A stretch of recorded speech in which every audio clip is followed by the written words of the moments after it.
Another treat for you this April. It's the 11th rally. Can you believe we made it to 11? And we have such amazing new storytellers. And what's special about, there's always something special about every rally.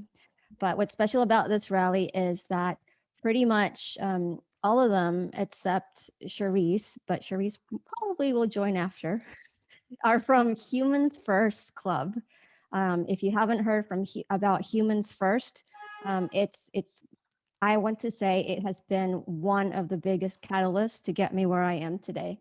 I was a very shy person with just dreams in her head, and little did I know that I needed the extra push from this Humans First Club, and I am excited to be an ambassador along with many of my friends here from Humans First, and I want to dedicate this rally to them. So thank you, everyone, Humans First. So someone from Humans First can put how to get involved. If anyone else is interested in checking out that wonderful group, please do so in the chat. So as we wait for more people to join in, as always, what we do with the rally is this is a space that's safe for everyone. It's a space to inspire and empower others to be human and to be themselves. So we have storytellers that are going to tell stories of defying the odds or courage or perseverance. And if there's something that they say that really relates to you, or you feel like they're really back in that moment and they're really feeling those emotions again, show a heart emoji or show a heart with your hands to show that you understand, that you've been there, or that you're getting an insight from them right now that's making you feel less alone. So I invite you to do that, to keep the rally as open and as safe and as kind as possible.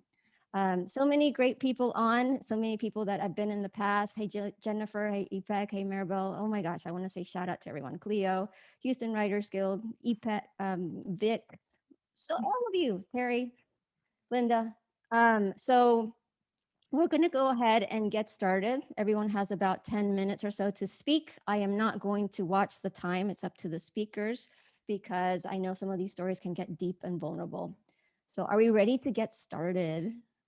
Give me a heart. Yes. All right. All right. So as always, I never know what I'm going to say when I get on these at the beginning. I kind of let the universe guide me of what I'm feeling when I wake up. And today the universe guided me with one phrase, and I wrote it down so I knew specifically how to say it, is learn to play the cards you're dealt. That just came to me. So learn to play the cards you're dealt. If you think of a card game, and I play card games with my little one all the time. She's 9 years old. And you know, the card games, there are rules to the card game. There are ways to play the card game that you're expected, and there's goals and ways to win at the card game. But sometimes when you get to that card game and you realize you're dealt cards that are of no use to you, that you know you're not going to go anywhere with those cards, but you see your little 9-year-old like, whoa, winning and making you feel like really, really like, what is going on here? She's pretty much playing by herself. Rather than losing hope or seeing that you're not going to be going anywhere with this card game because you're saying, Mama, what's wrong? Do you not know how to play this game? Or do you need some help? Take a different approach to the cards that you're dealt. I started playing a game in that I started having this song about every time I get another card that is no use. I made up this silly song, and pretty much she started singing that silly song with me every time. I kept getting really bad cards, but we started to bond and have this moment of laughing and smiling, of playing the silly silly song, because Mama kept getting really bad cards and was just losing and losing. At the end of the game, I ended up wanting to get bad cards because I wanted to play this silly song with her. And I started getting good cards, but I pretended I didn't because I was having so much fun playing my own way. And the game as it originally had started was the winner is the one that plays all their cards. But at the end, I realized that the game and winning at the game was to live by your values and live by what really makes your heart happy. And so when you're played cards or when you're dealt cards during life, sure, you may be dealt cards that you cannot understand why you're dealt those cards, or you feel you kept getting cards that are of no use to the way you want to play your game, meaning how you envisioned your life to go, whether a certain way or get married, go to college, go move to this country, be this when you grow up, have a career. You have all these things in mind, just like when you're playing a card game, you have all these things in mind. All I need is this card because I want to get to that moment of the card game and move forward. But sometimes, again, in life, as always, you're dealt cards you don't know. And what can you do to make the best of that situation? And I've learned that with the cards, and I wrote this down because it just came to me. You either need to, the goal of the cards is to live your value. So the cards are either a lesson, a message, or a nudge from the universe. A lesson, a message, or nudge from the universe.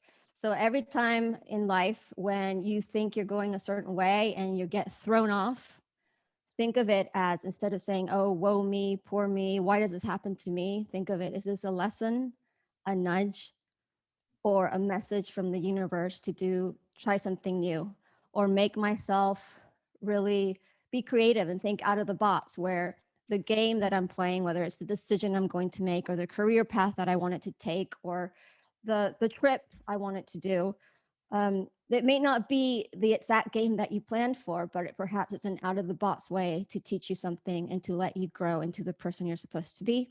And at times like now, perhaps it's your chance to relay and tell that story to others because they're supposed to hear it. They're supposed to hear about the card you were dealt.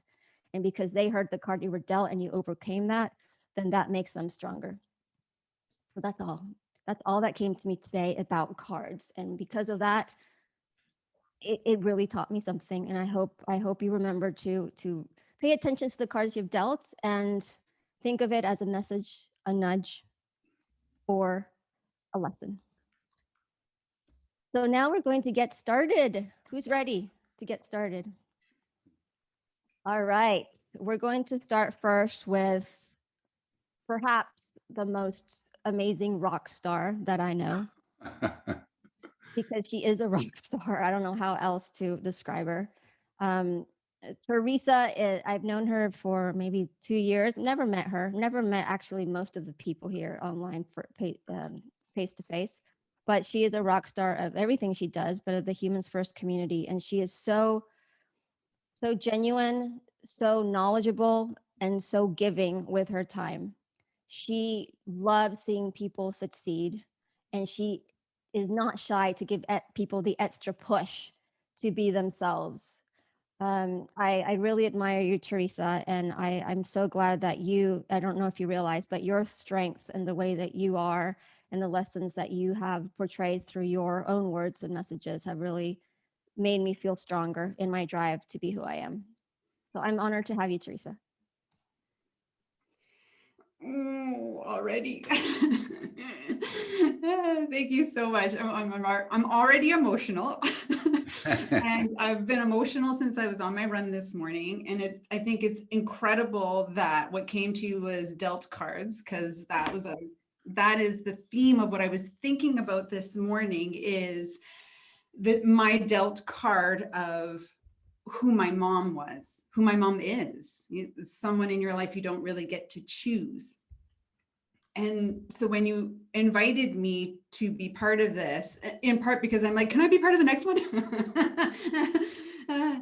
And you said, yes, that'd be so great. I was really excited to be able to talk about and share the story around authentic expression of self. When what seems to be the card you were dealt is a mom who tried everything possible to suppress that, to create what in her mind was the girl you're supposed to be. So I grew up, I was born in 1972, which means my mom was born in the late 40s. And so that means she grew up in the 50s and 60s, and she grew up to immigrant parents that are Italian and German. And she was the oldest of 5 boys. And she was required, because my grandmother had polio, to be like a leader in her family, the caregiver in her family. So she grew up having to suppress a lot of what it was that she wanted to be doing in order to fill a duty or a role that was required in her family. Now, of course, I was not this eloquent or understanding of her when I was growing up.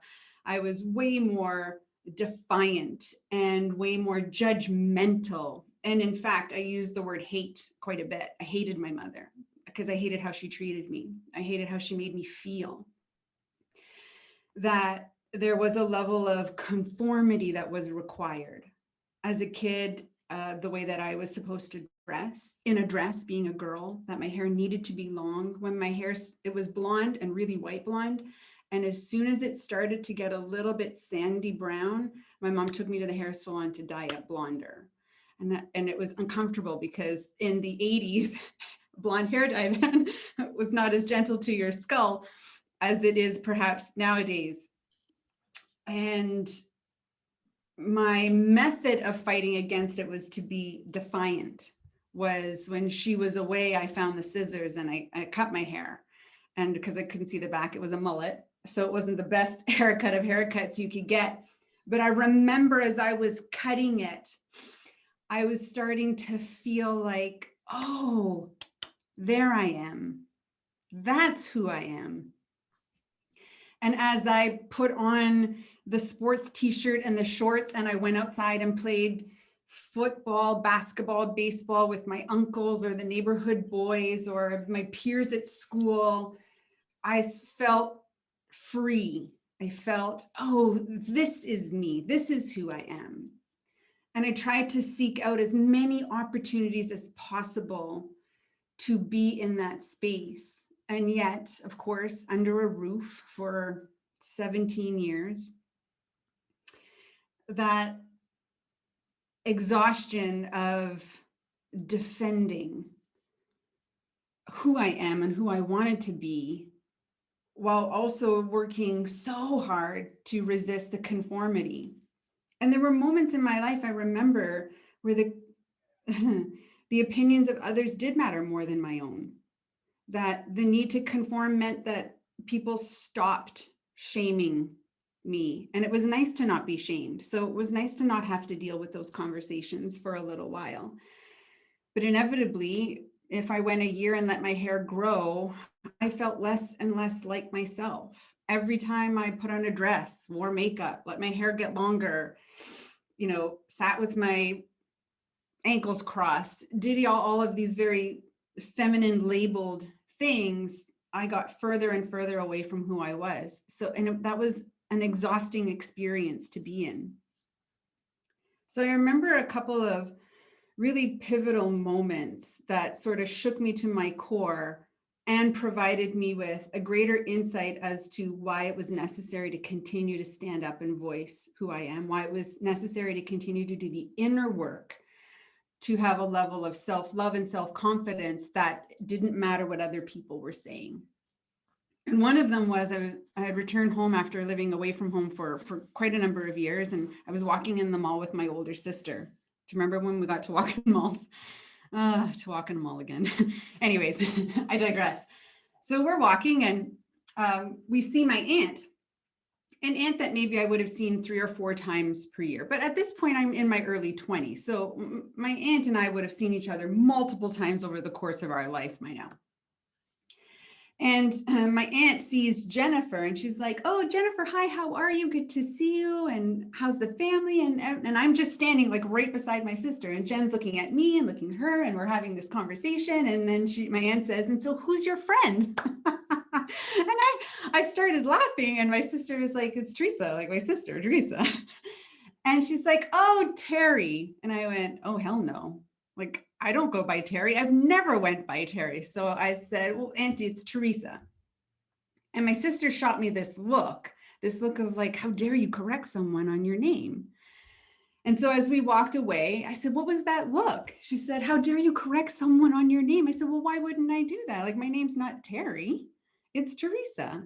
It just makes sense. It's part of my identity that I would say that.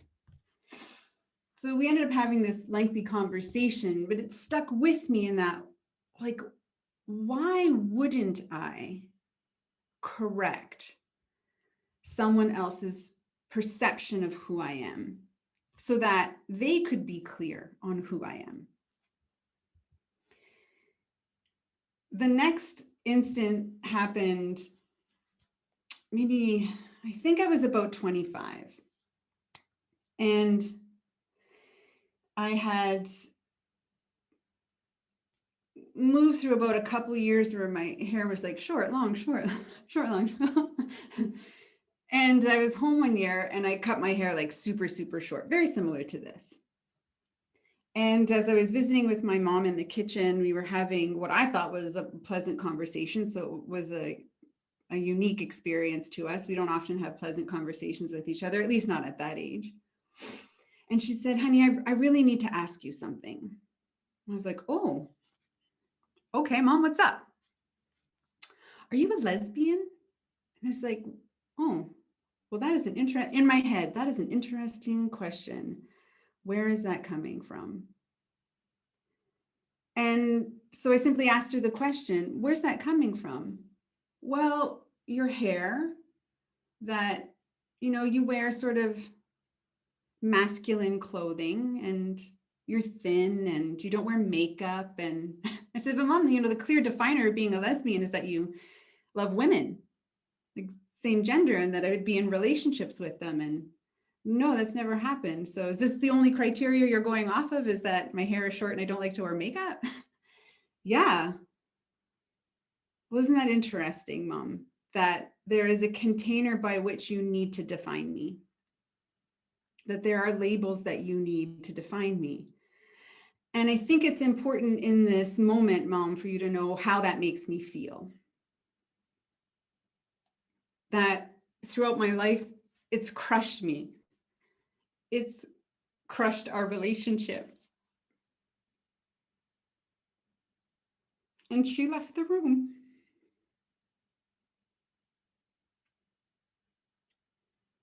Thank you for the hearts. I remember then crying and going to find my sister, because she would let me cry and she would hold space for me and she would hug me and she would give me that older sister acceptance and love. And she also knew what my mom was like. So we had this understanding that didn't require words. And she said, you don't get to pick your mom, but maybe you can pick your mom. And my sister has always been so wise. And I thought, oh my God, that is so beautiful. And the truth was, I had picked other people to be my mom. I picked my Aunt Pam and my Aunt Nancy. They provided for me the mother figure I'd always needed. And so in that moment, I was able to let go of an expectation of her. And I think at the end of the day, what 48 years has allowed me to figure out is no one makes you feel inferior without your permission. Eleanor Roosevelt. No one steals your identity without your permission. That as many times as you need to speak up to defend who you are and say who you are and show who you are is as many times as you need to do it. And then in my early 30s, I figured out that I don't have to have people in my life just because they have a title.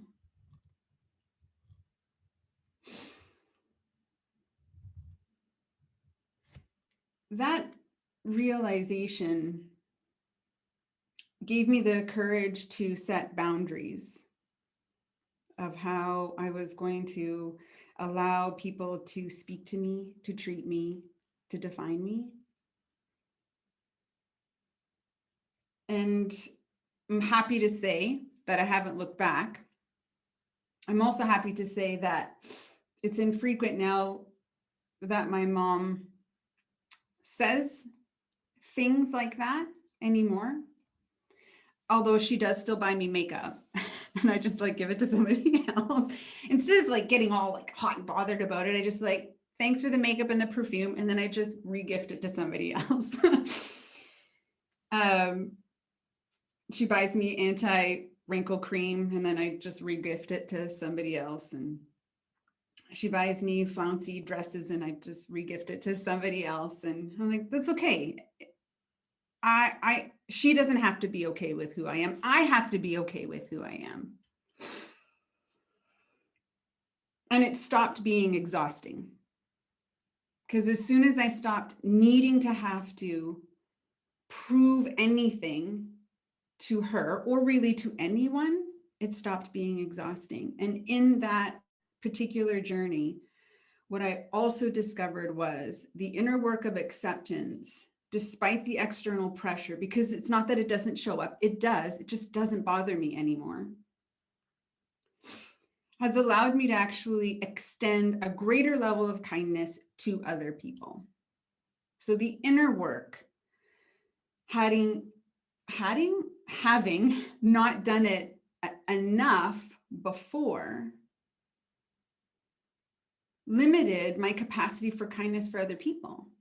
Even though I was kinder to others than I was to myself, it still had a limit on it. When I amplified my internal kindness to self, self-respect, self-love, all of that, then the level of kindness and respect and love that I could show to other people amplified even more.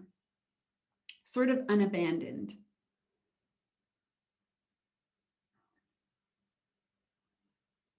Thank you. Thank you for listening. Thank you for the hearts. Thank you for these beautiful statements in the chat. I guess I just want to leave you with the same words that Andreas began with, is we offer here to dare to be yourself. It's worth it.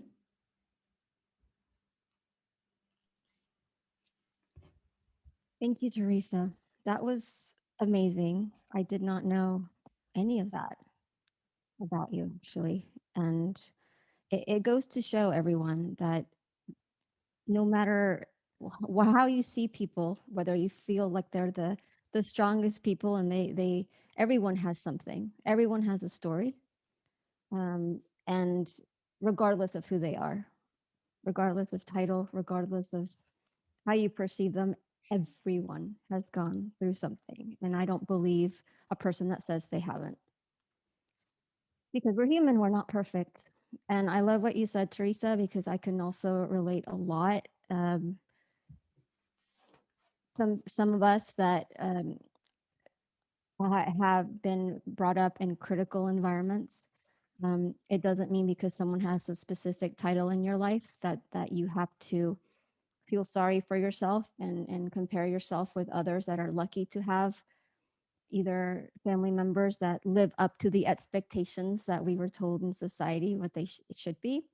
But you can find that love and that unconditional love in people who see who you are in others. They don't have to be labeled a certain thing. So I really appreciate your words, and you need to be okay with who you are. I love that. Thank you, Teresa. You're welcome. So next we have Barke. So Barke is a superstar ambassador, as you can see, Humans First. She has the logo there and everything. And I've never actually spoken to Barke one-on-one, but I have been in some meetings with her, and we're both ambassadors, obviously, as Teresa, for Humans First. And Barke is always stepping up to the plate. Whatever needs to be done to help a cause, she's there. She's so multi-talented. I know you have a podcast, Barke, and you do so many other things on your own to just help humanity and help spread the word. So I'm so honored that you're here. Thank you so much. And I am so happy and grateful to be here. I'm the energy that comes in and shake everything up. And I see myself as, because this rally is all about hope and kindness, I cannot say no to that. Because this is, oh my goodness, this is just me, okay? I love this.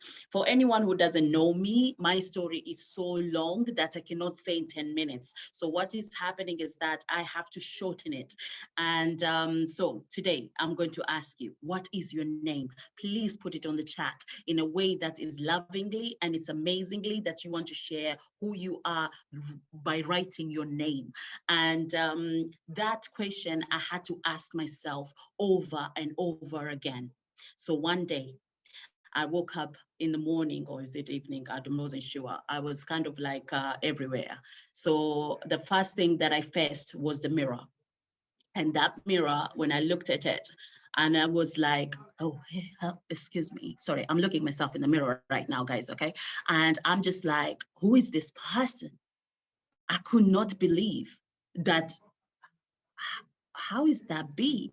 Because in my head, I'm 16 years old.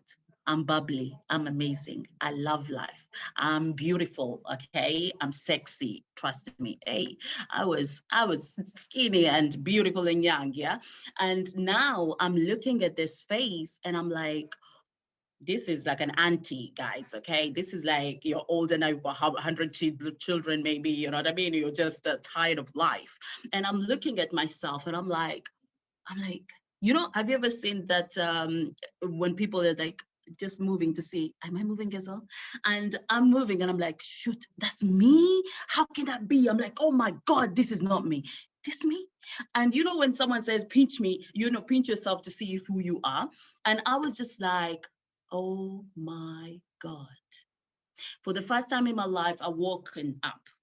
I saw myself that I was depressed. I looked at myself. I don't know if you ever seen that movie called The Dead Walking, or what they call it? I forgot the name of it, but it's the zombie movie. I hate zombies, guys, and that's why it's in my head. And it's just because zombies don't have feelings, isn't it? I hope they don't have feelings. All they want is just to eat brains, isn't it? So what happened is that I was just actually walking on the street and I wasn't in there. There was nothing. I was just a shell. And I used to ask myself, what is your name? You know, what is your name? Who are you? And I wrote a book about it. So because I just couldn't figure it out. So what happened is that I started writing, I have a journal because I want to know why my marriage is not working. I wanted to know why am I feeling like this? Why am I feeling like dead person? What is wrong with me? So what happened is that I started to figure things out. Guess what? How many years it took me? 12 years, no, 14 years. Sorry, guys. Hey, I'm not good in math. What can I say? So anyway, it took me 14 years and I got the answers. I could not believe it. So I don't know about you, where I come from is East Africa. East Africa, women are treated as really badly because women, you have to stay in the kitchen, you have to be quiet, no questions asked. You just have to do whatever your husband wants you and you cannot say anything. I promised myself when I was told I'm getting married. And I was like, no, I don't want to get married. I was 15 years old at that time. And I said, no, I don't want to get married. I said that to my grandmother. How dare you? And so I got slapped twice in my face if it didn't shake me enough. And it's like, you are getting married. I was like, okay, why not? Let's do this. So I'm the kind of person who always, I don't like rebelling because I don't like to be beaten. Okay, that's the first thing. I don't like my body to be beaten. So I'll do it. Okay, fine. My wedding day was the most amazing day. I enjoyed it. It had fun. It was fantastic. I would believe that, you know, you only get married once in a lifetime. And I promised God that if this is what you want me to do, then I will do 150 to 200%, and I'll be the best wife ever. So why am I sitting down in my kitchen and I'm writing what is wrong with my marriage? Why my marriage is not working? What is wrong with my life? Why am I not happy?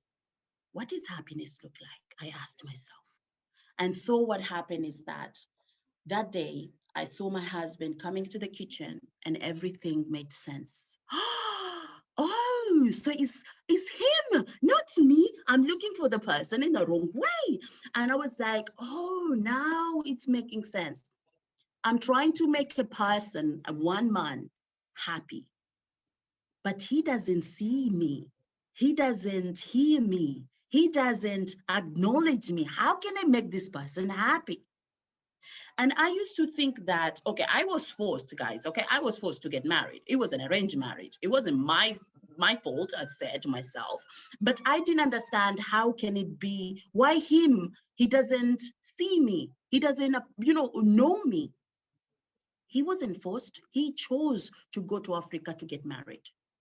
So I couldn't understand it. I was 16 years old when I got married. I had my 2 children, and my life became very, very horrible because it was all about narcissistic way. He's very selfish. So everything has to be in his standard. And I was, as a good wife, I'll follow. I'll do what he wants me to do. Until that day, that everything came in a reality.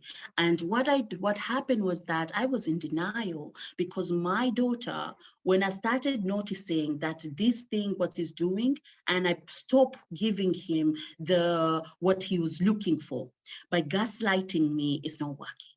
This woman is not reacting the way I wanted to react. So what happened is that he moved his way to my daughter.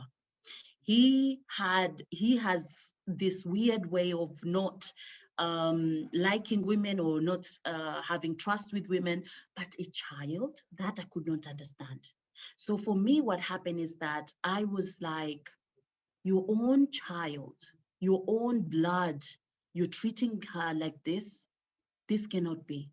So what happened is that I saw myself as a superwoman and I can handle it. I can take it. You know that song or words that they say, stick and stones can hurt you, but words can never hurt you. So for me, I was standing up and I was like, yes, I'm going to prove this right. And this is me. I can handle it. But when it's happening to my daughter, no way. That cannot be happening. And that's when someone, or Mama Bear would say, had to come up. And I had to take action and say, no, no more. Enough is enough. I have to find me. So again, what is your name? I asked myself again. And this time, a little voice inside of me said, my name is Barke. I said, what? What is your name? My name is Barke. What is your name? And I got angry. What is your name? My name is Barke. I had to say it over and over again until I claimed who I am, until I stood up and say, you know what? It's okay for me not to make you happy because you know what? I need to make me happy. It's okay for me to not make any society or culture or tradition or anybody else happy because it's okay for me to be hurt. No, thank you. I don't need that anymore. From today, my name is Barke Faraj Kamuss, and I'm proud to be me. I am proud to be me as who I am. And you know what? I don't need permission anymore. So thank you very much. I wish him the best, but I say goodbye. And I started my life for me, for my children. My daughter today, she stood up with me and she said, Mom, I love you. You are my hero. And that is my legacy done. I'm happy. I can die happy today because that is all I want to do. Now I live my best life. And the day that I was asking myself, what is happiness? Happiness is a feeling, but that feeling, you can make it happen again and again and again. It's up to you to say yes to you. It's up to you to stand up for you. Nobody else is going to come and do that for you. Be your own hero. And for everybody else out there, you know what? If you don't have your back, nobody else is going to have your back. If you don't love yourself, nobody else is going to love you. But the moment you say yes to you, the whole world will love you and show the true self for you because you deserve it. Thank you very much, everyone, and I wish you the best day. Wow, Barke, that was incredible. I not only your words, but your aura, your energy, your vibe. It's I don't know about everyone else, but it really sparked something. I could feel it. So right. I love claim who you are. We seem to have gotten into already into a theme, claiming who you are. Why wouldn't I correct someone's perception of who I am? I have to be okay with who I am. You are your own hero. Such a powerful way to start. Thank you so much, Barke. And I'm so proud of you. I'm so incredibly proud of you. Thank you. And I'm proud of myself. Thank you so much, everyone. Next, all the way from Birmingham, UK, Michelle. So Michelle and I also have never spoken one-on-one, but I feel like I do know Michelle because she's again, a very kind, wonderful ambassador for Humans First. And she's always willing to help out as well. And I know she has her own communities and her own empowering acts that she gives back to humanity as far as her own organization. I invite again all the speakers to put down your own ways of what you're doing through your own businesses, through your own communities, and how people can get involved because we're all here to help each other. But Michelle, you radiate kindness to me. You radiate team spirit. I know you do everything to put people first all the time. So I'm so excited to hear your story. Thank you so much. So yeah, I'm from the UK, like Barke, and I've really been absolutely blown away, first of all, by the stories that we've heard today, and I feel like I know people that I thought I knew even better for telling these stories. So I just want to say thank you for inspiring me already. The reason why I wanted to do this was I was encouraged by your words about spreading hope, inspiration, and kindness, and that's something that I really, really value above everything else. And I didn't know that you were going to say the story about learning to play your cards you're dealt, but I think I'm going to be the third one in a row that is going to really kind of live up to that story. So my story began in 2013, really. So I was 36 years old and I was about to marry my husband now, and we were getting very excited and we were making plans for that. And I became poorly. I had vertigo, which went on and on and on, and it was quite debilitating, and I couldn't like get my balance or work or do anything. And to cut a very long story short, I developed insomnia just before the year before my wedding, and became so ill with anxiety and depression that I ended up in a hospital, in a psychiatric ward, due to severe anxiety and depression. And this was just before my wedding. And I was terrified. I didn't know how I got there. I didn't know why I was there. It was all a big sort of, I don't know, daze for me. It was a shock. I'd never been ill with my mental health before. I just didn't know what was happening to me. And it was the most terrifying thing that I've ever experienced. And if you've ever been there, you'll know how awful it is. And I guess what would then happen was a diagnosis of generalized anxiety disorder, which I live with and I manage every single day.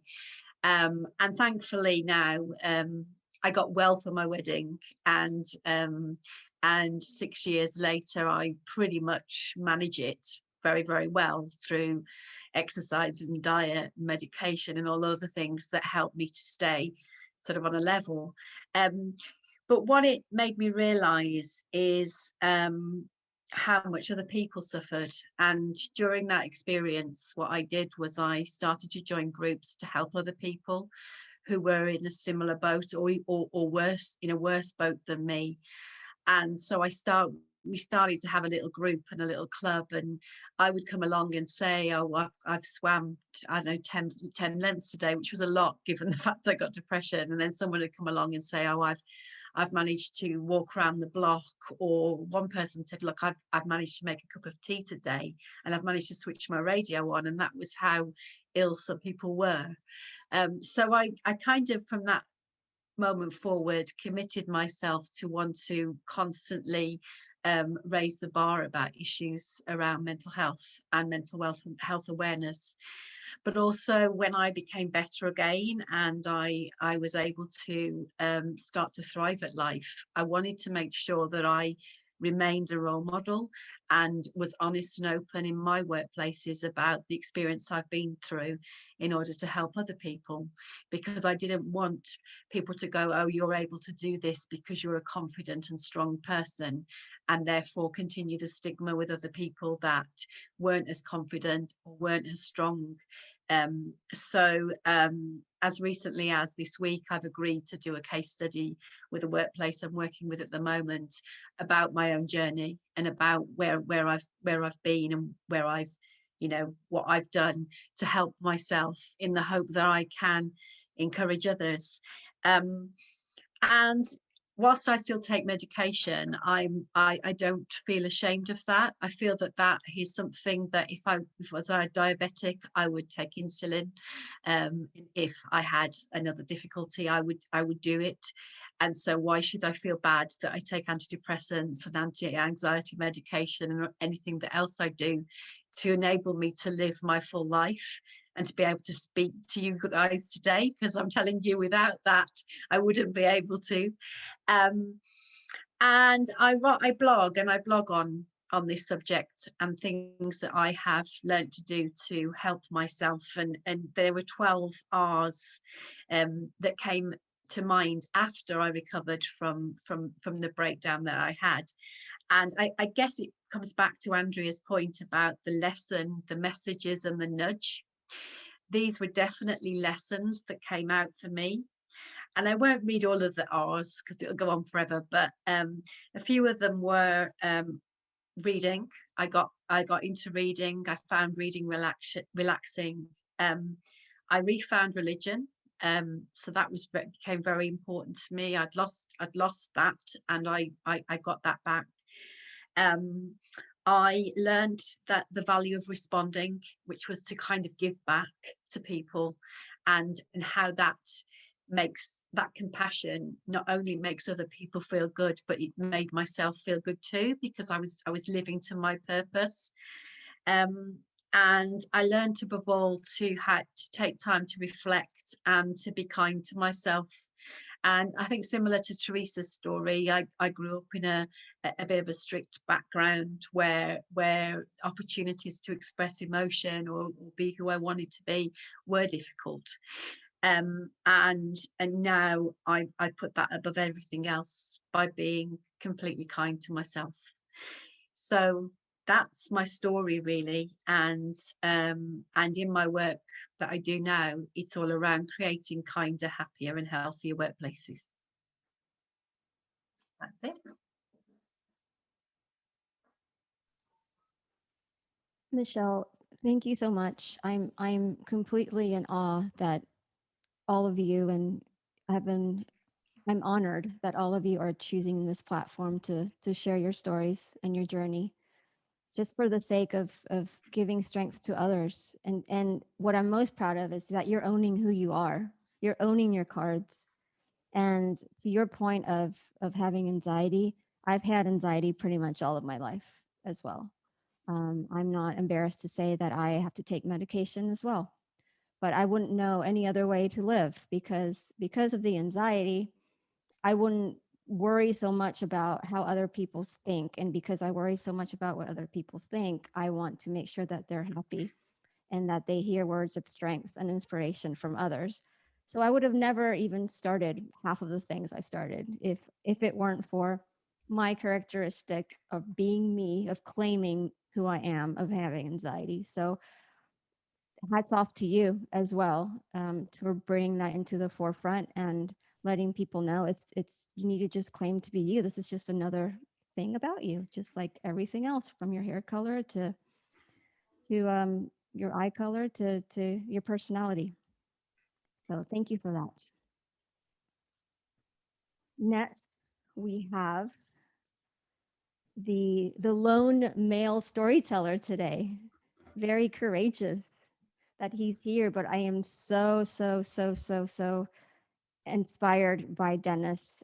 We actually just spoke for the first time ever this week, but I've heard so much about Dennis over the years, and I feel like I've also known him. He does incredible work for humanity. If you don't know Dennis, please follow him. I am in complete awe of everything that he does, just to help people out. He does truly believe and walk the talk that kindness creates a ripple effect. I have all these notes from when I spoke to Dennis this week, and something that he brought up was, don't think of it as an occupation, but more of an occupation. So whatever you do, if you're not thinking of it that way, what made me think is, what is your occupation? And follow that, because you're, again, claim it. That's part of you. And how can you move forward with that? Dennis, I'm so excited. Please put everything that you're involved in. I know you have lots of efforts coming up, how we can be involved in the chat, but I'm so excited you're here and look forward to your story. Thanks for that wonderful introduction. And, you know, I should have known better than to go forth. You got so many tough acts to follow here. And Barke, I love your logo that's right behind you there. Be your own hero. Boy, people should just wear that and own it as you have. It's just remarkable. Anyhow, just my name is Dennis and I am a Zoomaholic. Just to prove that, before I start, kind of a side story here. When I spoke with Andrea this week, I had just come off completely losing my voice on Tuesday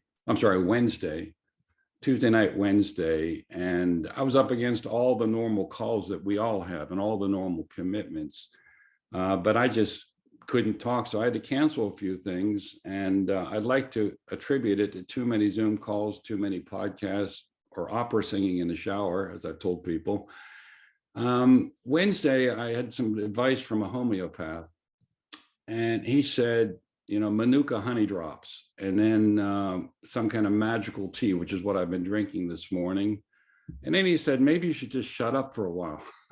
Probably the best advice he gave me. Thursday, we were on the friendship bench, which many of you know about. Teresa was on there. Roger's on there quite frequently. IPEC joins us. And it's human first function. And I sounded like Kermit the Frog. Fortunately, I handed the baton this week off to Mike Vacanti. So he took the lead and did a marvelous job. I made the mistake of mentioning Kermit, and when we came online this morning, look at Teresa. Kermit showed up again. So thanks for that. But what Teresa did do me a favor, she recommended a solution I'd never heard of. She said, put some sliced onions next to your bed on the table. And let me say, that was a eureka moment the next morning. And here I am, and the voice is back. So thanks for that, Teresa. I see a lot of familiar and I see a lot of unfamiliar faces on this call, but so for that reason, I will give you some background. If we haven't connected, let's do that on LinkedIn. I'd love to connect with everybody that's here today. By background, and I apologize for those that already know the story, I'll keep it brief. I'm a founder and reimaginator, as we call it, of what we call 360 Nation.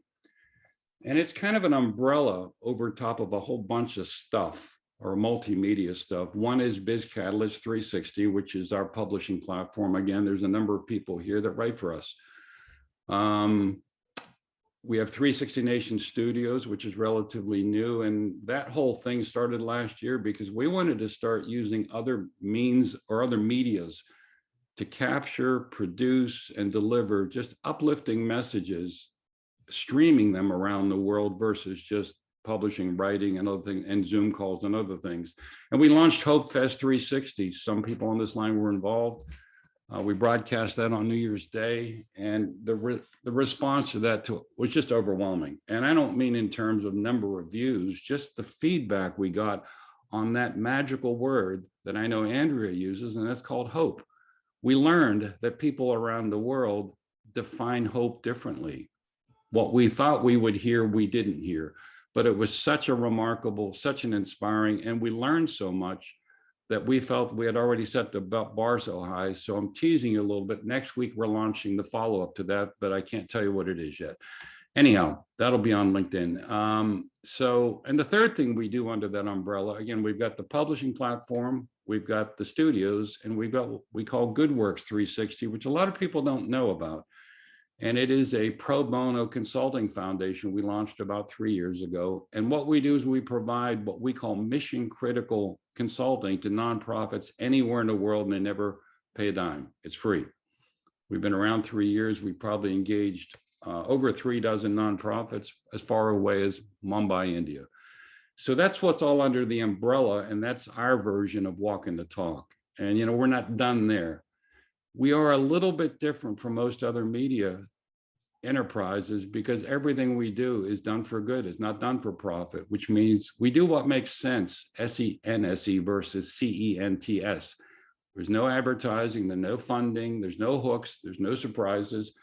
That gives us the freedom to really do good wherever we can, however we can, and whenever we can. So the sky is the limit, but it also raises the bar once again. We want to, you know, hold that ability very precious.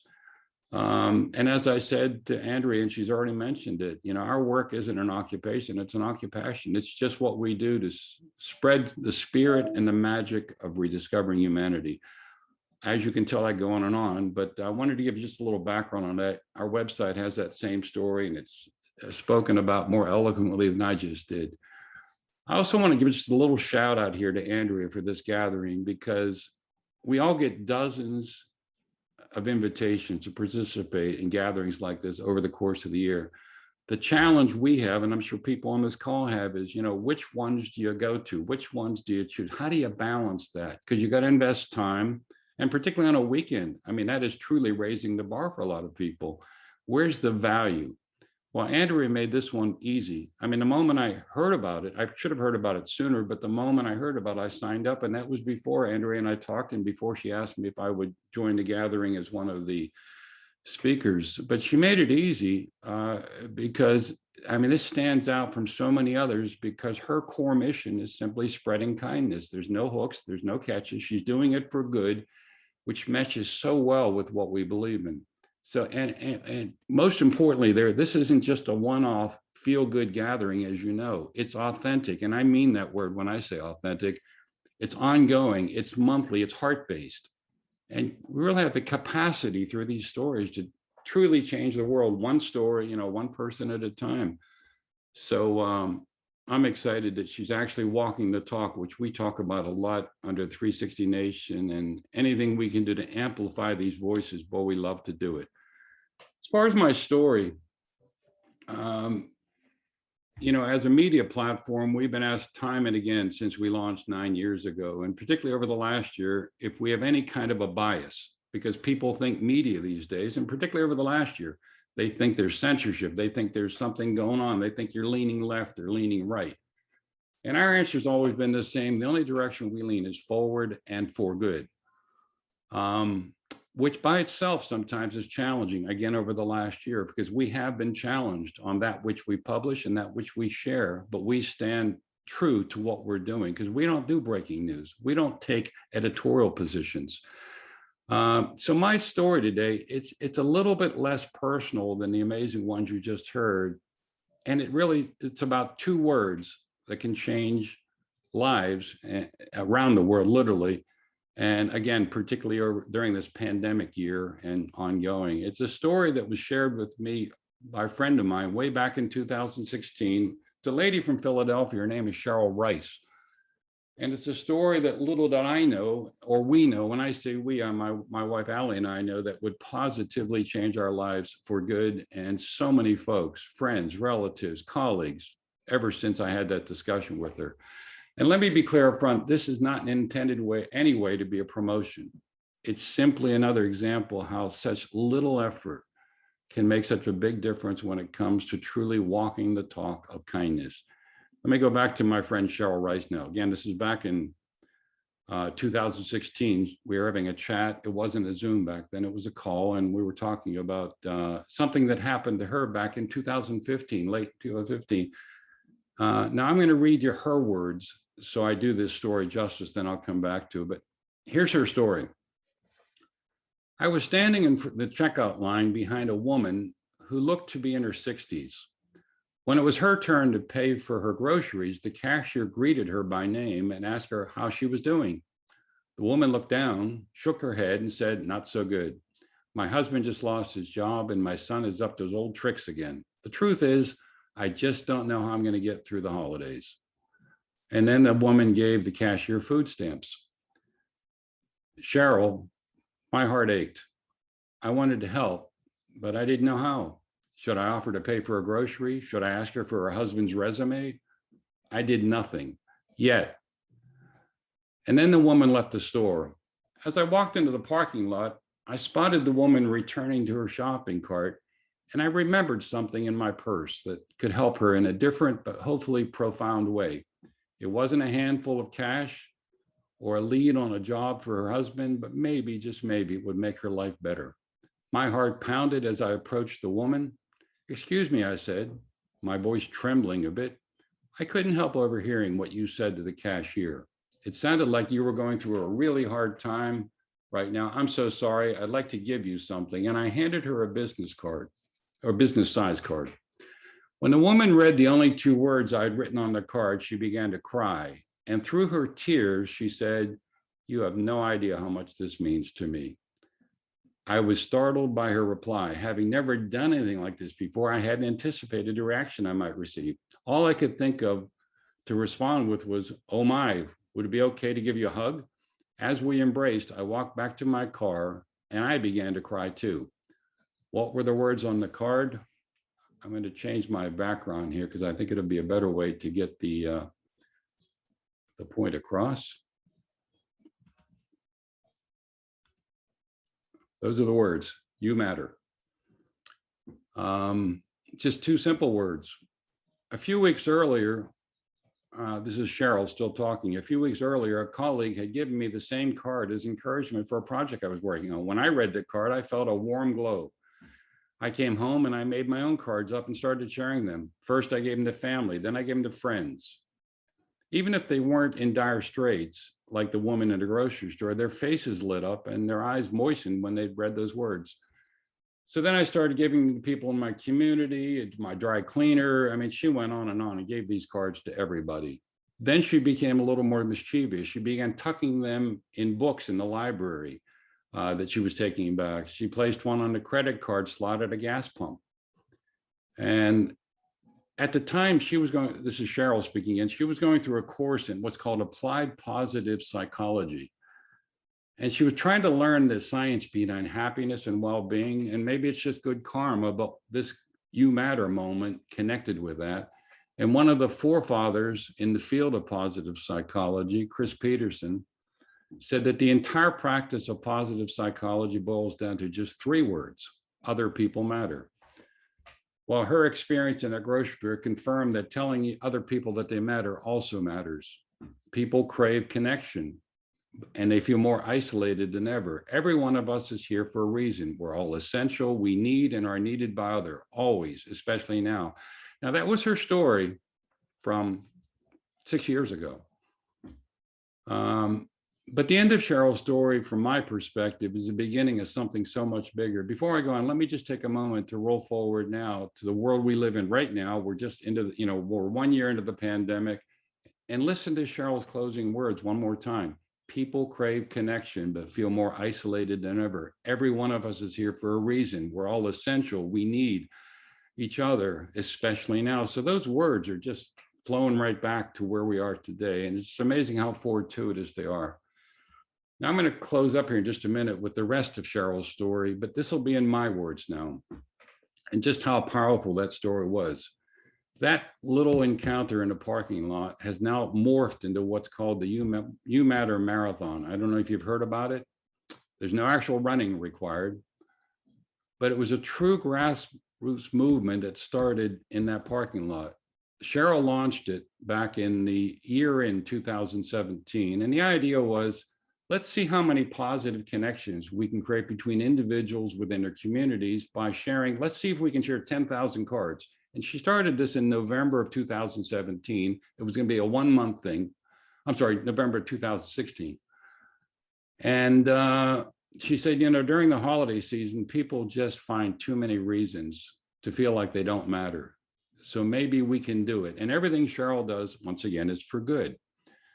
And that's when Cheryl and I connected back then, and we formed what I'll call a virtual partnership. We said, look, we have this giant platform called Biz Catalyst. Let's see if we can amplify what you're doing and shout those two magical words from the rooftops.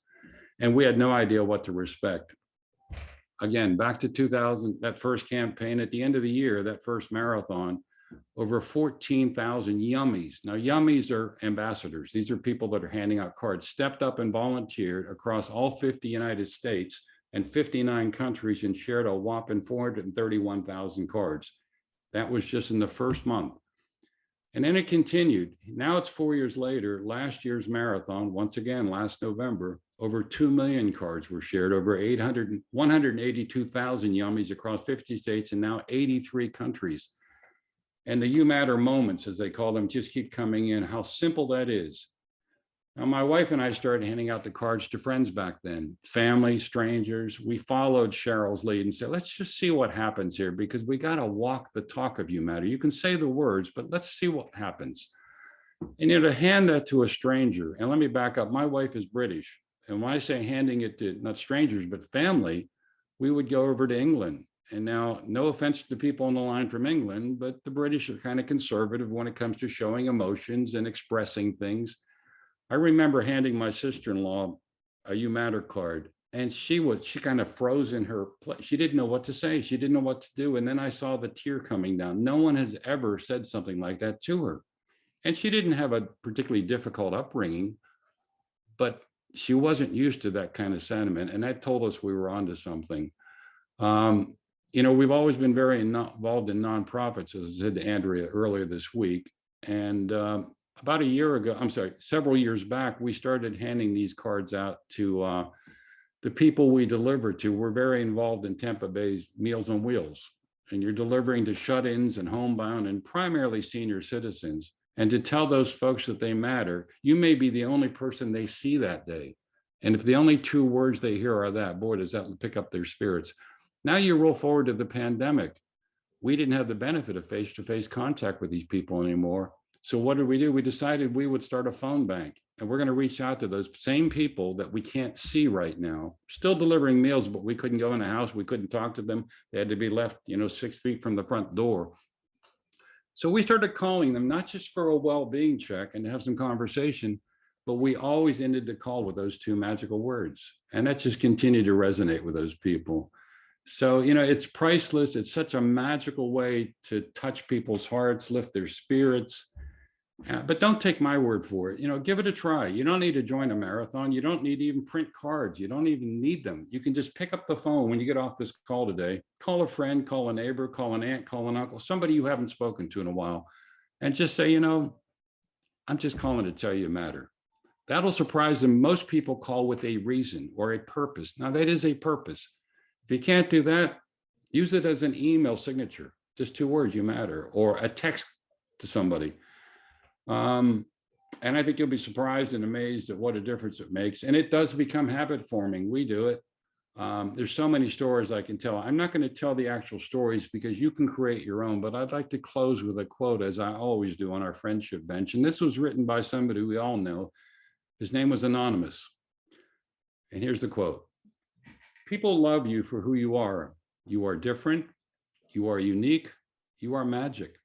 You are worthy and deserving of love and respect. Because you breathe, shine your light, share your gifts. You are here for a reason. Our story matters. Your story matters. You make the world beautiful. Know that you are loved and the world needs you, because when all is said and done, you matter. Thanks, Andrea.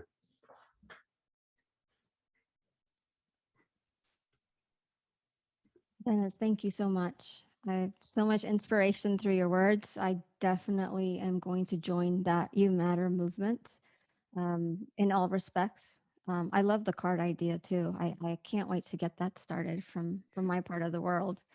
So it's very powerful, and it it really touches me because you breathe, you're here for a reason.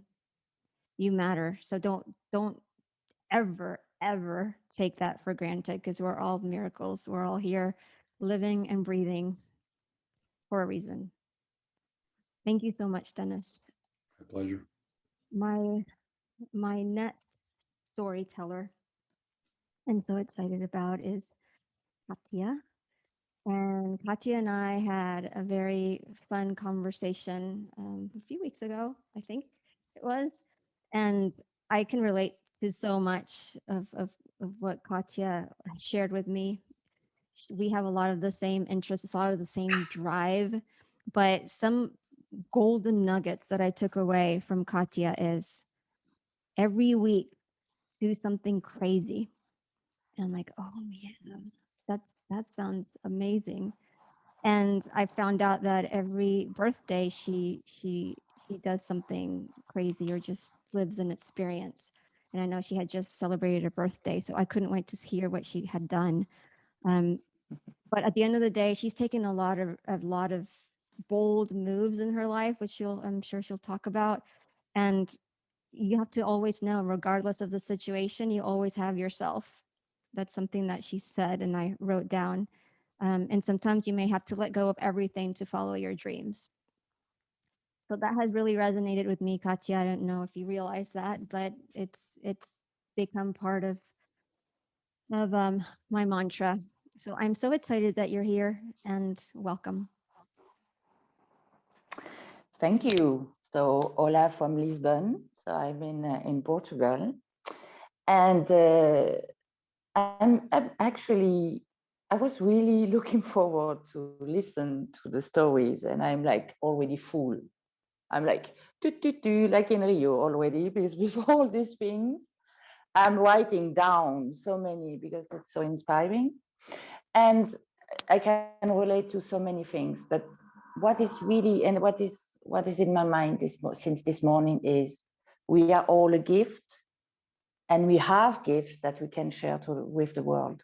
And this is something that is so powerful, and that Dennis also used this, and that you used it, Andrea. And it's, for me, it's something that is like really strong today in my mind and in my heart. So I had a birthday 2 weeks ago, exactly. So I'm 45. I'm French, but living in Portugal. And so what I did, I decided, because I always I have this, every week I do something like a little bit crazy. Every day I do something that I never did before. It could be walking a new street. It could, it's always smiling to people, obviously, but it's something like really that changes, something that brings some novelty, and it's also something that it's fun. And for my birthday, I did actually two things. I did something on that day that I invited all my friends, and we went for volunteering in a nice space. They needed some people working on the land and cutting up old branches of trees that were already dead. So we did this, and we shared like this huge breakfast, and it helped those people so much, because we were like 20, and it was like unexpected. So we just showed up. It was like, so we're going to help you, what is needed? And then so we had lunch, and then we went to the beach. And the idea was, because I'm also like a little bit sick of these Zoom calls, and I want to be, even if we cannot hug the people. So the idea with my friends, so we went there were probably 200 people on the beach, and we went to talk to each and one of them. And we were saying, so how are you? And how is family? Just asking. And we're just smiling, and we were just saying, so you enjoy the beach as well. So really small pep talks, or small talk, and we saw like so much light coming out of the people, because a perfect stranger is coming to you and just saying, so how are you? And how was your lunch? And how is it? Did you went to the water? And so at the end of the day, it was so nice, because there was like a small band of teenagers, and then came to me and they say, what you did today is absolutely genius. I'm going to do this tomorrow again with other friends. We're just going to talk to people. It's so cool. So this is what happened on my birthday. So I was so happy because I love to talk to people that I don't know and just ask them and listen to the answer and just giving like the attention. So the you matter is definitely something that is very powerful.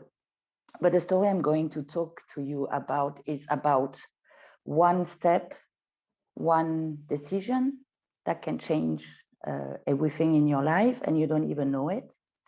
So that's the story of another birthday, almost 11 years ago. So I was living in Paris and I was like having a nice career, having a nice flat, really easy life. And when we talk about conformity, I was always like seeking for security. So seeking for having a flat, being in love, or being sure that I am good, surrounded by people, having a lot of stuff that I possess, having a good job, well dressed, whatever. So I was totally like in this, let's say, in conformity with what was expected. And that I already put myself in this. And so my birthday came up and I was like, was thinking of doing something new. I needed really to enter in a new phase. And I was talking to my sister on my birthday, and I was like, oh, I don't know what I should do. Should I stay in Paris? Should I go away? I love Lisbon, but I also love Berlin. So, and I was like really questioning. And then she said, but why don't you do just something something bold? What would it be? And I said, so I'm going to go and I'm going to Lisbon. And I'm going to spend 2 months there and I'm going to find out what my next move is. And so on that birthday, I just booked my ticket. And then we had this birthday party at my place. And all my friends, they always ask, so what did you do? What is the crazy thing that you did today? So guys, I'm just gonna move for 2 months to Portugal, to Lisbon, and see what's coming next. And then they were like, just okay, so you're just leaving Paris like that? And I said, yeah, but actually it's just for 2 months, and I'm gonna see. I love Lisbon. I'm gonna be in a really nice environment to discover what the next move is. And so I arrived to Lisbon. That I arrived in Lisbon, and then obviously after almost less than 2 weeks, it was obvious that I would like to live there. And I also made some contacts because the universe was really kind to me because I was aligned. He sent me some messages and some people. And so I got a lot of contacts with people saying, yeah, it could be nice to have a coach and with your experience and start with us and start to do something in Portugal. So I came back after 2 months. I sold everything. And I just decided to move to Portugal with a one-way ticket. And because I was like, for the first time, feeling that this was the only step that I need to do, the only step that was necessary. I wouldn't know what would be the other steps. And so I decide, I sell everything. I didn't have a job. I wasn't involved in a love relationship. And then we have this party with my friends, and the home, it's almost empty. And I just need to do my luggage because it's the day, I didn't share this part with you, but it was just the day before I left. And I was like on the top of a chair and I was saying, so guys, now I need to pack. So there are a few things that I can go to charity, but now I have to pack. I have one luggage just with clothes. So what should I do? And then you have like 25 people in front of me. So it's a little crazy, obviously a little bit French wine and cheese around. And I was saying, should I take this? And I say, yes, should I take this? No, get it away, so get rid of it. And so it was like I packed like what would be my clothes for the next step with my friends. So it was so cool.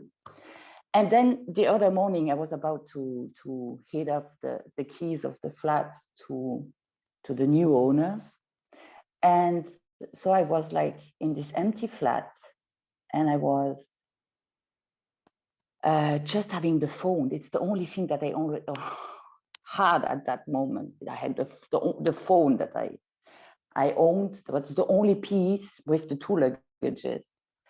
And I remember sitting on this, and we had like these heaters on the windows. I was sitting there and I was calling my dad. And then it hit me, and I had like so many, two really beautiful information at that moment. The first is like I was saying, you know, I was always seeking for security. I was always seeking to have all these items in my life. And now I have nothing, and I'm quite happy, and I'm free, actually. And my dad told me, he's really a remarkable man. And he told me, but you will always have you. You will always have you. Whatever happens in your life, you will always count on yourself. You can always do that. And that was like, until now, it's still when I am having like some doubts about the company or about the decisions that I want to make. I'm always thinking, but okay, but I can try it. I can really, I'm confident enough that I can do it. And if it's not a good move, I can also change. So there is no problem. So I went to this airport with these two luggages. And then obviously there was overweight. And you know, when it's aligning. And then I was talking to the stewardess and I was saying, yeah. And she said, so you have to pay 100 euros for the overweight. And I was like, oh yeah, you know what? I'm moving to another country. This is the only thing that I have. There are just two luggages. And then she said, okay, so you're just moving. You're just a one-way ticket. And I said, yes. And then she said, oh yeah, this is on us because you're like so bold to do this. And what I was thinking during the years and until now is definitely when I arrived to Portugal, I had my hope, the desire to do something and to create something. And this always sticks with me, this idea of whatever I can decide and set my mind to, I could get it. As long as it comes with really, what is my gift? What is what I want to do? What I want to share? And sharing a story or sharing whatever, a piece of cake or sharing a good laugh. This is already something that you can do and that I can do and I do, and it's not costing anything. And so I came to Portugal and I create my company and I'm still here. And it's quite interesting now that I can identify that I may only know what the next step is. I may not know what the 10 next steps are, but I'm certain if it's coming and if it's aligned with my heart and in my heart or in my body, I can feel it that, okay, this is the right step that needs to be done.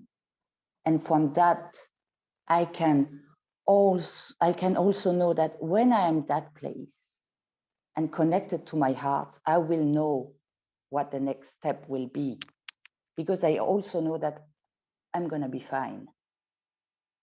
And that's a gift. We all have like this capacity. If we look at ourselves as a gift, and then what is my gift? I am a gift. So what can I also give and share with the other people? So this is my story, and I'm quite happy also to hear about what your next step will be. Thank you, Andrea, for the invitation. So bold. I love people that just follow their heart intuition. You're such a great example to the rest of us. You had no idea what life would bring you in Portugal, but you knew it was for you. You knew it was right, and you did it. That makes me really proud. So thank you so much for sharing that and inspiring us to do the same when we have those ideas that just keep pushing us and keep pushing us, no matter how much we try to ignore them. That's a sign. So take Katya's footsteps and be bold, because it pays off. Last but not least, we have Charisse. And Charisse, we spoke about a month ago or so. It's been a while, but she immediately signed on and said yes to come and speak. I wanted to show you my shirt, Charisse. So my shirt says humanity, power. Oh, and she has one too. You see unity. So if I'm proud to wear people's shirts that inspire others through their acts of kindness and their communities. When I saw her with the shirt, I'm like, I must have one of those shirts. So she's an incredible human being. I mean, if I were to describe her, she is truly an angel. When I spoke to her, I got tingly because I felt like the not only was she speaking to me, but something was speaking to me through her. And that I was meant to hear every single word that she was saying.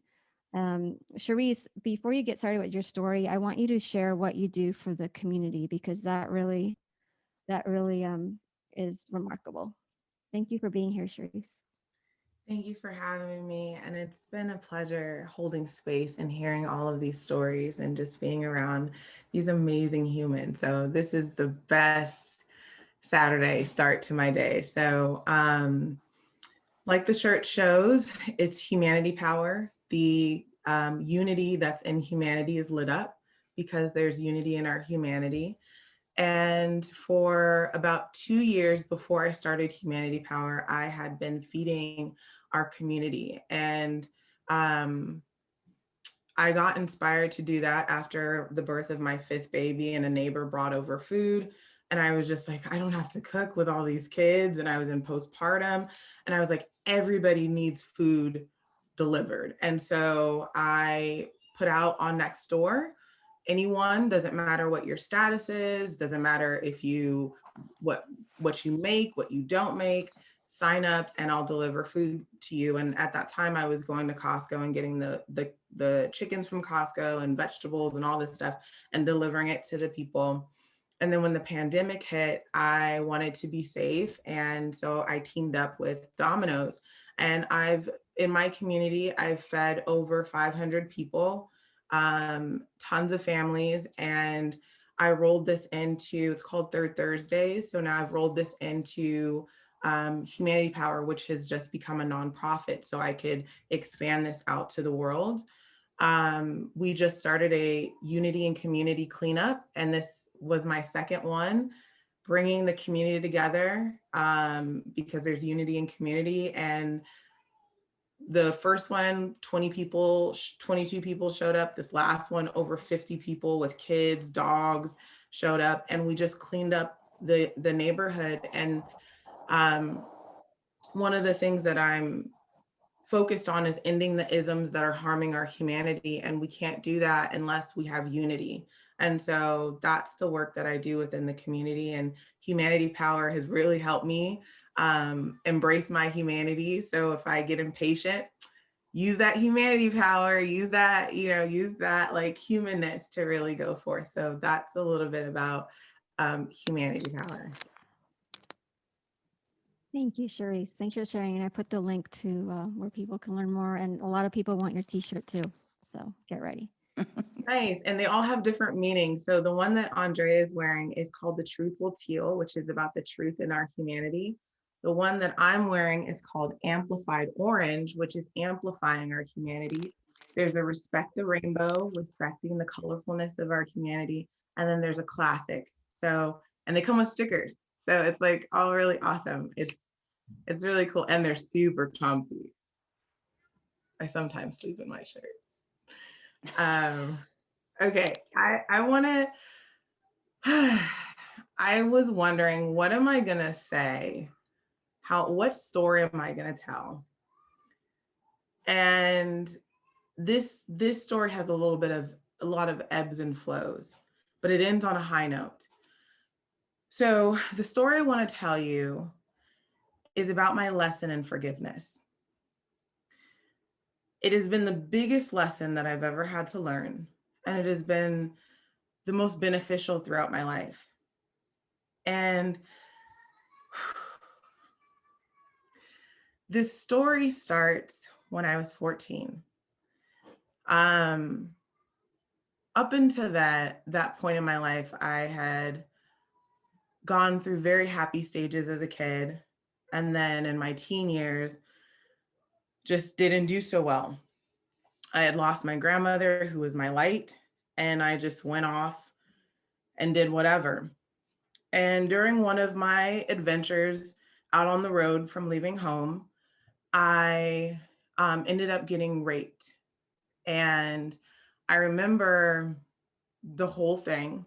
And I remember the house I went to for them to call the police. I remember going through the rape kit and my parents showing up. And because I was a troubled teen at the time, they looked to the police and said, she's lying, nothing happened to her. And I sat with that for 10 years. And then one day, I'd moved around, and at this time I was about, let's say 3 or 4 months pregnant with my third baby. And my mom calls me and says, the Oakland Police Department is trying to get in touch with you. It's about what happened back in, I can't remember the date, but like 14 years. I'm not great with math, so I'll try to avoid those numbers. So I called the Oakland Police Department and they said, we need you to come down. The DA has some information about your case. And my boyfriend at the time, we went down to the police station and we're sitting in the room. The rooms at the police station are just, the vibes are not good. There's no windows. It's just like a desk. It's just not very warm. And I remember the police officer saying, we found the guy through DNA and another felony act. We found the guy and the DA wants you to testify. And I was blown away. Something that had been buried for 10 years now comes to surface. I'm pregnant, and I hadn't really given it too much thought. I've kind of just like let it go. But in that moment, everything rushed back. I was not healed. I was still broken. I was still hurting. So I agreed to go to court, and I had just got a new job, having to explain I was 5 months pregnant, and they still let me keep it. I was transitioning out of the homeless shelter into transitional housing. So a lot was going on at that time. And I remember sitting outside the courtroom, and if you guys have ever been underwater, like in a pool, but you can hear people talking at the top, that's what it felt like for me. And I just went into this like tunnel, and any male voice shook me. And I don't know what was going on. It just didn't feel good. And so I remember going up to the stand, the DA talking to me, and I was Jane Doe. And I look over and I see what I was told was his mother and his aunt, and also the guy. And they asked me questions. I can't remember what they were. And I was to come back for a second time, and I did. And the second time that I was there, everyone was still, the guy was there, his mom, his auntie were there. And the DA showed me the picture of myself, 14 years old, on that hospital table. And at that moment, I looked over at the guy, and in my heart, I said, I forgive you. I remember leaving and telling the DA, I'm not coming back. Do whatever you need to do with him. I forgive him, and I'm done. And I didn't realize the impact or the draw at that time around the depth of forgiveness. It's not a word that you hear a lot in our society. You usually hear, I'm sorry, or I apologize. It's never like, do you forgive me? Or can I ask for forgiveness? It's not something that's really widely known. So at that time, I didn't realize that that was going to be such a anchor and foundation for my life, for everything else that I would go through. And since then, I've had my heart broken. I've been denied certain things. I've had workplace issues. I've been treated badly. And every time I feel that creep of bitterness or ego trying to come in, if I can forgive a rapist, I can forgive anyone. And what that has done for me, it allows me to heal extremely, extremely fast. Now, I don't rush my healing, but it allows me to go to a place where I can heal myself, because very similar to some of the things that people have already shared, we are special beings. We are here. There's a 1 in 4 trillion chance that we even exist in this world, that you and I are here in this space and time. And I have something to do. I have something very big to do. And I can't do that with a heart of bitterness and unforgiveness. And later in my life, I read this story in the Bible. It's a really fascinating story. And I like to kind of talk about it because it has one of the most interesting names I've ever heard. And it's in the book of David. And it's about this man named Ahithophel. I couldn't spell it if I tried, but I just thought this name was really cool. And in one chapter, they talk about Ahithophel as being this man who is like an oracles of God, which means anything he says that comes out of his mouth is like God himself has said it. And then in the next chapter, Ahithophel commits suicide. And what had transpired between one chapter to the next is Ahithophel became bitter towards his boss, David. And I hadn't really realized how much bitterness really does root and take hold of us. It's like having a jug of water and then throwing some lemon in there, let it sit, take the lemon out, and you just kind of refill the water, but you can still taste that hint of lemon in there. That's how bitterness is. And it doesn't allow us to heal. It doesn't allow us to move forward. It doesn't allow us to give our true being of ourselves to others. And it doesn't allow us to change the world in any way if we cannot change what's within. And so this lesson of forgiveness is, I believe, one of my superpowers, because not everyone's gonna like you. Not everyone's gonna agree with you. People will always have something to say. Humans are the variable. Life is not linear. And life will continue to give us the lessons we do not learn. And so as I go through this journey, it's one of the most powerful things that I've really realized. And I sometimes I look back, I'm like, why? Why did this happen to me? And now I know why. And I wouldn't go back and change it, because this lesson is allowing me to go forth and help others heal. It's also helping me heal in other areas that I need to heal. And the last thing I want to leave you guys with is, I just wrote I don't even know if it's a poem or something. I just wrote these words. It's a message to humanity. And always wanted to do like one of those flip videos where you like have the words on a paper and you like do that. I've always wanted to do it and I kept procrastinating and I finally did it. And I want to share it with you all. You don't have to, I'm not going to share it right now. I want you to watch it on your own. I'll put it in the chat. But I believe it ties everything that from the minute, Andrea, you said cards you are dealt, to all of the words that each of you have spoken.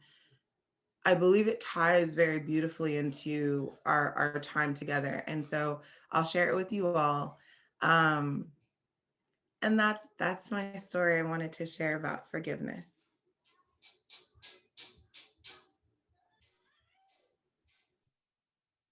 So genuine, Charisse, as always. Thank you so much. That's definitely a tough topic, but you handled it beautifully. And for you to be self-aware about that, and it just shows your power of just being yourself and embracing your superpower, as you mentioned it. So I appreciate the reminder and for you to being here. If you haven't checked out the chat, please do so because you've inspired lots of people with nuggets. Bitterness dilutes betterness. Cleo, you said that. I think that was brilliant. So it's thank you, Charisse. And please do put, you kept us hanging. So please put the link to your video because I definitely want to check that out. It's in there. Oh, yay. Okay. Thank you all for your comments. My heart is filled. Thank you. Perfect. Oh my goodness. It's interesting how things unfold when you don't know what you're going to say. In my case, this morning, my opening words about the cards, and it just was meant to be. So next time you don't know why you are placed in a specific situation or you don't know what to say, just trust that the right things will come out when they're supposed to come out because they're meant to be. All of you have coincidentally, actually not coincidentally, it was meant to be. Your stories went back to the whole cards you're dealt kind of theme, so that we were meant to talk about this because one of you, if not all of you, were meant to hear at least one of the nuggets today. How many of you have heard something today that you can definitely walk away with or you needed to hear? Yes, see, you're meant to be. Oh my gosh, look at EPEC. That's a lot of notes. That's wonderful. So I want to open it up. First of all, I want to thank each and every one of you storytellers for not only I'm taken aback by you being so vulnerable and bold and trusting this space to tell your stories. I really, really appreciate that. It means so much to me. And because you did that, so many other people have gotten additional courage and inspiration because of you. I wanted to open it up if anyone has any questions or comments to any of our storytellers today. You can unmute yourself. Roger? Yeah, thanks, Andrea. Yeah, I could say so much to every one of the speakers, but I think we'd be here until it went dark. So I'll just pick one for today. And I just wanted to say to Michelle, as a fellow mental health advocate, that you got a really important message across there because bit by bit between us, we are starting to reduce that stigma around mental health, which sadly is still more there than it needs to be. But you know, Rome wasn't built in a day, as the saying goes. And I think you really touched on something important as well by saying there is no shame in medication. I understand there are people who don't want to go straight to medication. And there are people who think, well, what have I got to be sad about? Everything's going well in life. Why do I need medication? Am I a fraud? Am I an imposter? Am I looking for an easy out? And I think the fact that you were able to speak on behalf of people who are handling their situation with medication, I just wanted to compliment you and commend you for that, Michelle. Thank you. Thank you, Roger. Anyone else? You know, Andrea, I've got a thought. I just, you know, somebody once said vulnerability is not winning or losing. It's having the courage to show up when you can't control the outcome. And boy, the vulnerability here, just, you know, we talk about humans first. We talk about compassion. It's just, this defines it. It's remarkable to see it because you don't see it too often. So it's just so clear and so wonderful. And I thank the rest of the speakers here that just shared right from their heart. That takes courage. But they're also being so authentic, and it's therapeutic to those that are listening because we can see ourselves in your words, whether we're speaking or not. We've seen that movie before, whatever that movie might be, or we've touched something and you've touched us. So thank you. So, and on those heels, I would like to express gratitude for the listening because I talk out loud to myself a lot. It's not the same. It's so much nicer when someone else is there simply to acknowledge that the words had meaning, the words were important to be said, that there is a shared experience in it, and someone else can allow you to speak whatever needs to be spoken. And I think it's so helpful, Andrea, that you create this space over and over and over again for so many people to do that. So thank you for the invitation, and thank you everyone for being here. Thank you, Teresa and Dennis. Ipek? It's so interesting that everybody who has spoken today told something related with my own life. Everything that was said made sense in some part of my life and brought up some memories, and actually it made me cry, many of your sharings. I appreciate every word you shared with us. Starting from Andrea with the cards we are dealt. That's so deep. I believe that we come to this world knowing what we're gonna go through and making an agreement and going through the life that we agreed to live through. And those are the cards that we decide to take and accept before coming in. And when we are here living the life, unfortunately, we forget that. And we see things coming into our lives as adversities, things that happening to us, things that holding us back. When we start seeing them as things happening for us to take us from this point to the next, then we start growing and understanding and accepting and forgiving and opening up and become vulnerable easier and be able to share and get love, give love, and be part of the oneness. I feel like today everybody here are connected through the same energy level.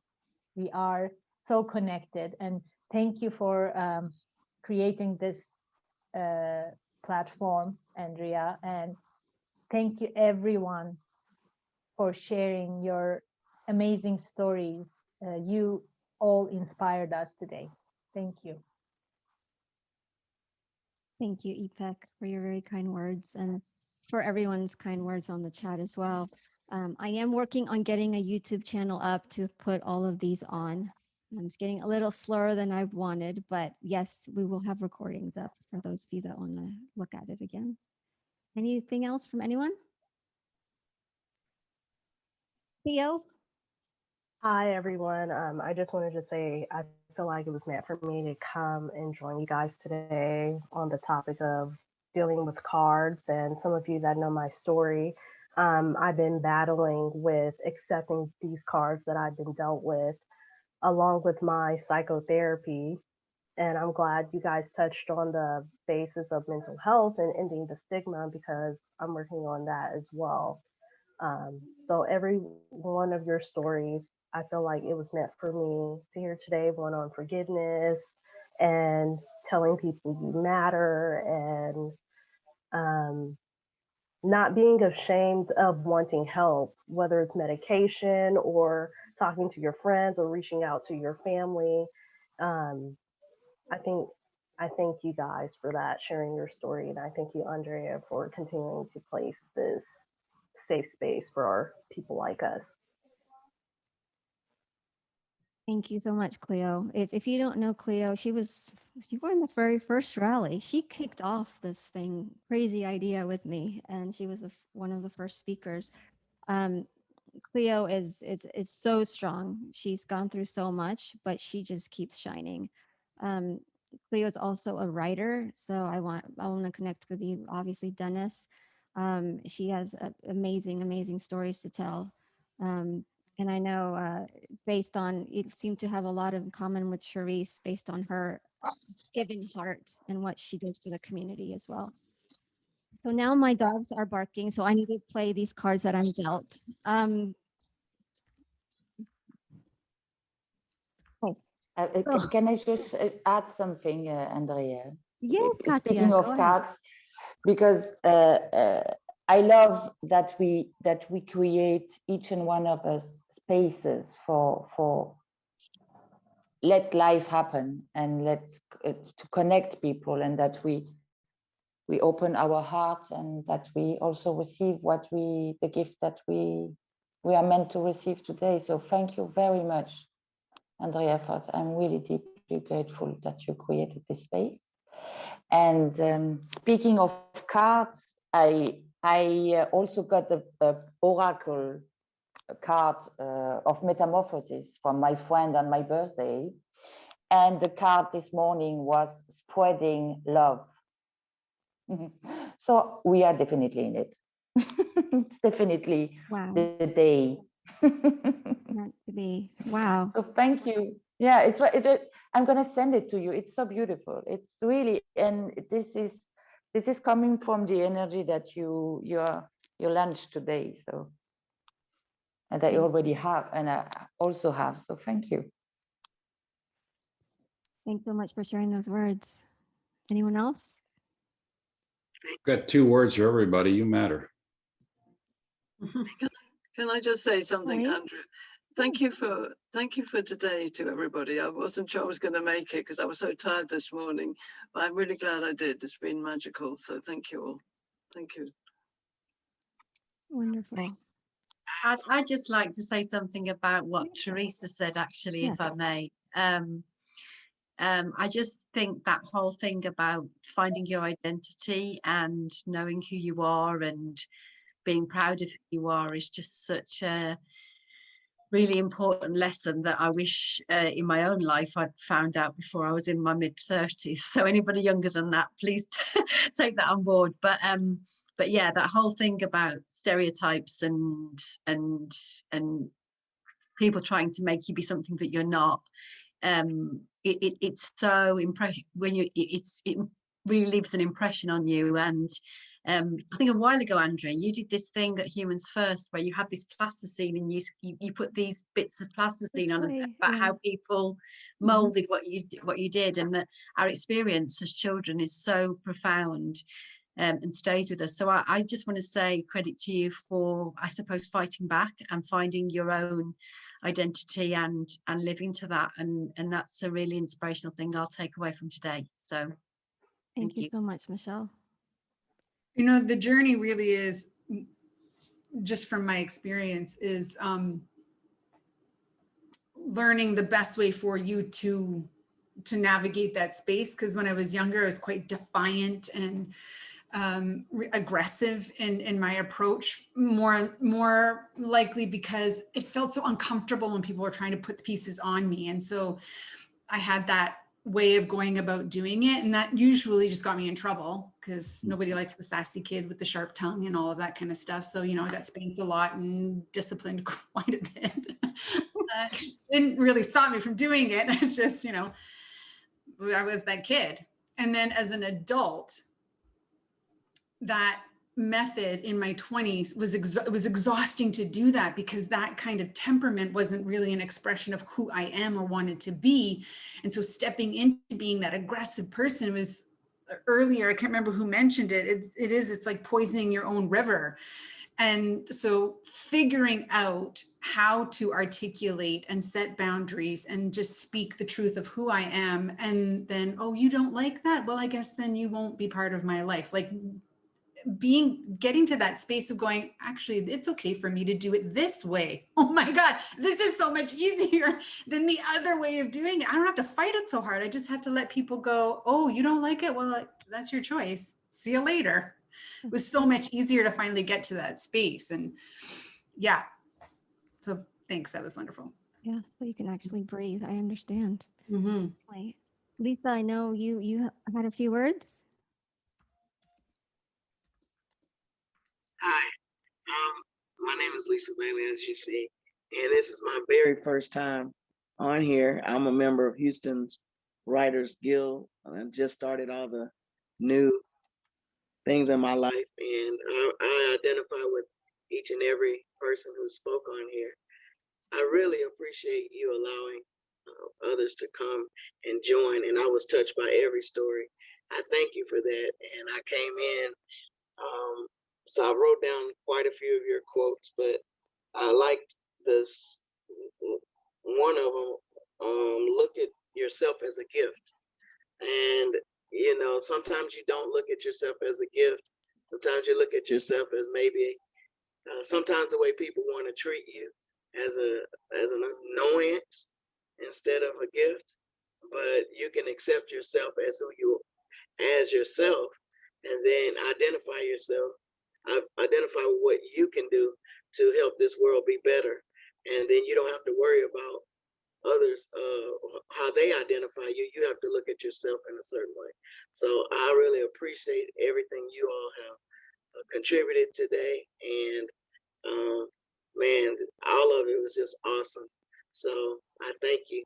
Thank you for everything. And I hope to be a part of some of your other events or just everyday groups. Wonderful. We're so glad you're here, Lisa. Thank you. So glad. And shout out to the Houston Writers Guild. They hold a special place in my heart always. If any of you want to be storytellers and you haven't been, please feel free and reach out to me. I would absolutely love to give this space to anyone that wants it. No prerequisites required, just to be human. That's it.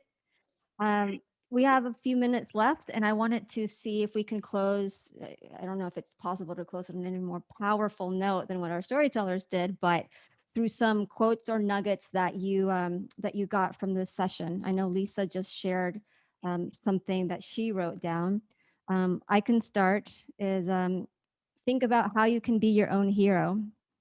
And I believe Teresa put this in the chat. If you were to be bold, what would you do? It's time to claim who you are. Those are mine. Anyone else?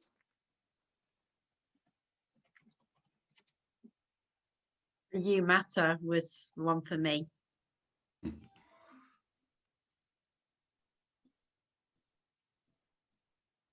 I liked a lot of things, but one was that really sticks with me is I don't need permission anymore. Yeah. I liked you don't have to have people in your life because of their titles. Yes, I was going to say the same.